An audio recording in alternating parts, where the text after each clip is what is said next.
Welcome to the Patient Advocate CEO Show, real talk for professional advocates. This is where independent advocates build client-funded, sustainable practices and step fully into CEO leadership. Hi there. I want to talk about something I see independent advocates struggling with all the time.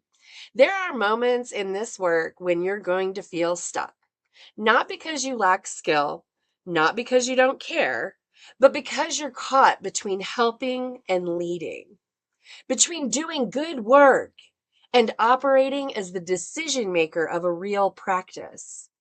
And you know what? That tension is normal.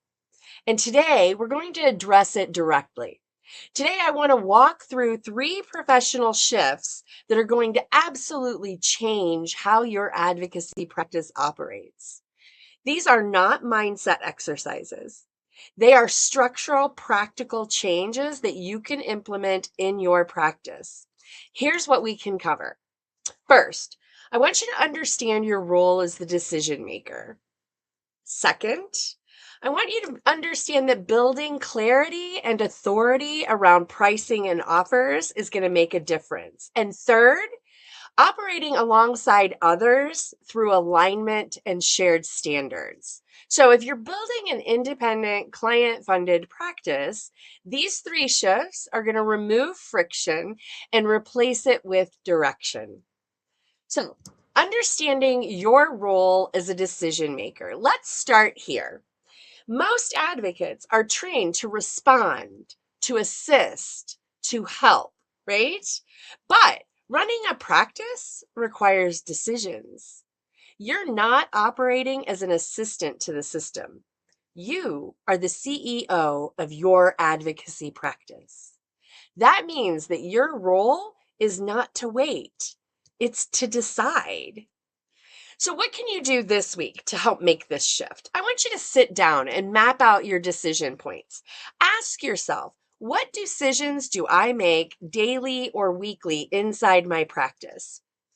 These decisions might fall around pricing or your service scope. They might include decisions you make around client boundaries or time allocation. I want you to write them all out because clarity begins when decisions are visible.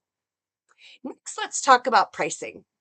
This is where many advocates hesitate, not because they don't provide value, but because they haven't defined it with standards.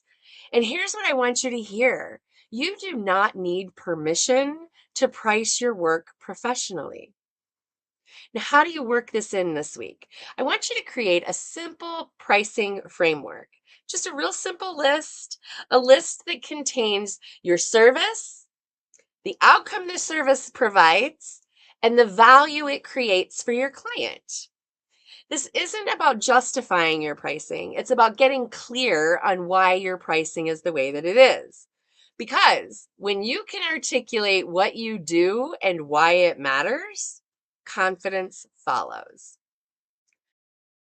So finally, let's talk about how you operate alongside others inside this profession. Progress does not come from proximity. It comes from alignment, right? Alignment around professional standards, execution, and practice building. So here's a fun one for you this week. I want you to identify 2 advocates or mentors who are currently operating with similar standards and directions as you are inside your practice. Now, I want you to have a really focused conversation, not about ideas, not about feelings. I want you to talk about the decisions that you're making and the actions that you're taking. Okay, this is how professional environments move people forward. So y'all, here's what changes when you make these 3 shifts. You stop reacting and start deciding. You stop second guessing and start executing. And instead of drifting through your practice, you begin shaping it with intentionality. Independent advocacy is not emerging. It's already here. The only question is whether you're ready to operate at that level. Independent advocacy is the future, and you don't need permission, you need a plan. So if this helped clarify your next decision, subscribe to the channel. And don't forget, join us live on Wednesday for our weekly Advocacy Power Hour. It's completely free. We meet every Wednesday at 4 p.m. Eastern. I look forward to seeing you there. If today's episode helped you think differently about your work, don't stop here. Independent advocacy doesn't grow through more information. It grows through clarity and execution. So your next step is simple.